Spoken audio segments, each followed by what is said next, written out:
Thank you very much. Anyone else wish to speak either for or against this ordinance?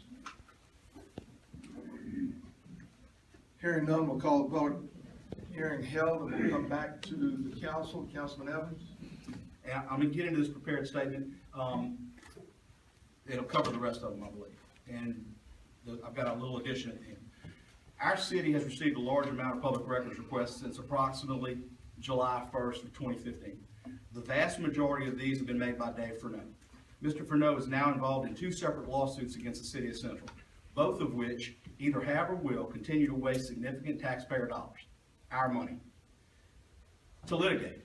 Everyone here can easily identify a place in our city where over $100,000 could have been spent to benefit Central or its children. We heard about benefiting our kids earlier. I sure wish we'd been able to spend that money on that. Here's some current statistics, Mr. Mathern. During the calendar year beginning July 1st, 2014 to July 1st, 2015, Mr. Furneaux filed 1 public record request. In the 3.5 months since July 31st of this year to date, till tonight, Mr. Furneaux has filed 26 public records requests. Some of those were multiples listed on the same form, but the number is 26.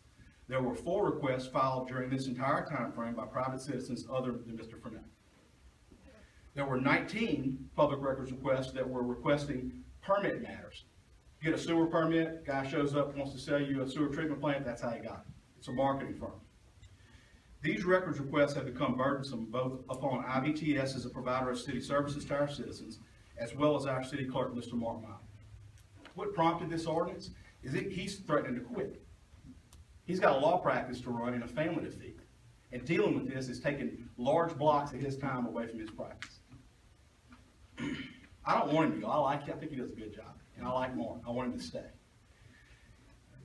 It is hoped that we can manage this through our current relationship with IVTS, and I'll get that at the end. And they have been working very hard and still do a journeyman's job on managing this. There are things they cannot review.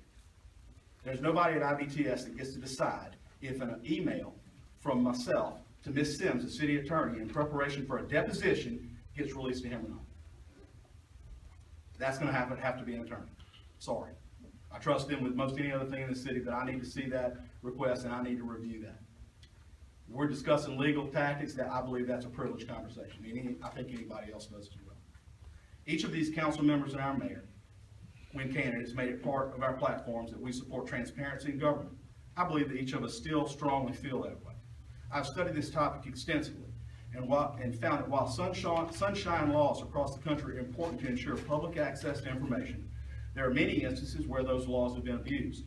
The primary goal of a public records law is an enlightened society.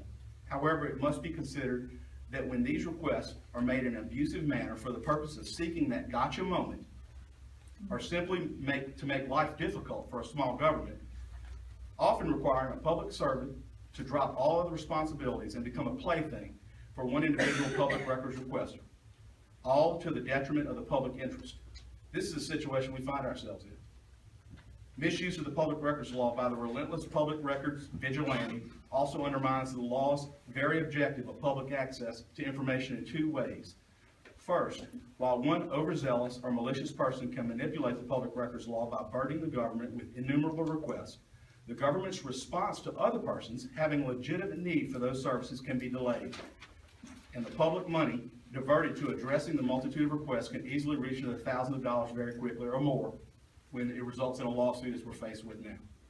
Second, the mere existence of a public records vigilante in a community can cause government transparency to actually decline. Cognizant that every written word can be responsive to future public records requests, public servants avoid creating the documentation in the first place.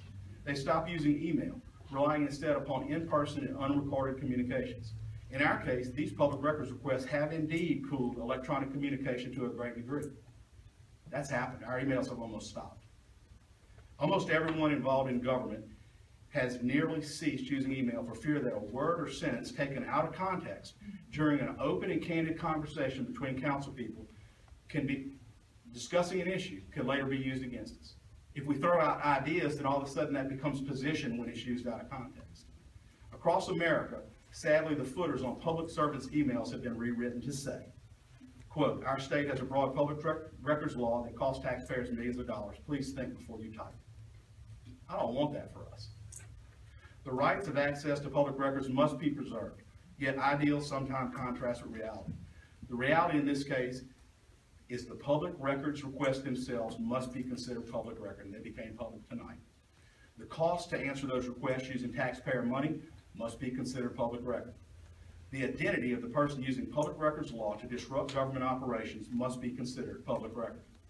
We do a remarkable job here in the city of Central at financial accounting of your tax dollars, down to adding every donated item to the inventory of the police department. It is our duty to extend that financial accountability to accurately tracking the financial cost of answering public records requests, regardless of who makes them. I pledge transparency, and I wanted to illustrate why and what this ordinance is meant to address. I further pledge that we will continue to analyze this issue to ascertain if court intervention is needed to determine if fees are applicable for requests requiring cumbersome review. That's it. Anyone else, council?